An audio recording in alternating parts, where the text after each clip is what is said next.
फारहान को जासूसी करने का बेहद शौक था। वो अपने आप को जासूसी फिल्मों का हीरो समझता था। इसके घर वाले इस आदत से बहुत तंग थे। फारहान पर अगर उसी तरह जासूसी का भूत सवार रहा तो किसी दिन ये हम सब के लिए कोई बड़ी मुसीबत ना खड़ी कर दे। इन्हीं बातों की वजह से इसका पढ़ाई में भी दिल नहीं लगता। आखिर इसका होगा क्या? अम्मी ने मतफक्कुर होकर अब्बू से कहा।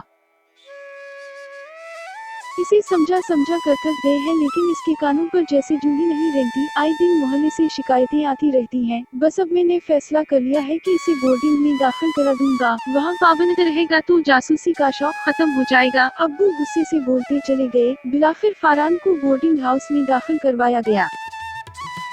यहाँ सुबह के नाश्ते के लिए रात में ही हर बच्चे का बन डबल रोटी मंगवा लिया जाता था, क्योंकि बेकरी सुबह जल्दी नहीं खुलती थी। 2-4 दिन से बोर्डिंग हाउस में अजीब बात महसूस की गई कि रोजाना एक बच्चे का बन गायब हो जाता। फारहान की जिस जासूसी उस मौके पर भड़क उठी।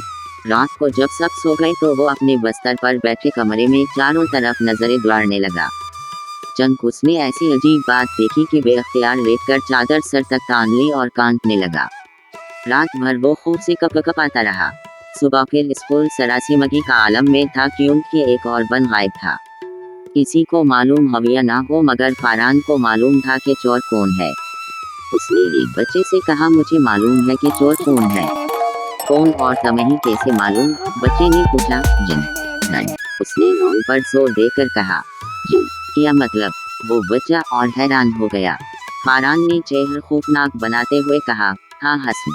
मगर वो बजाय फारहान से मुतासिर होता, उसका मजाक उड़ाने लगा।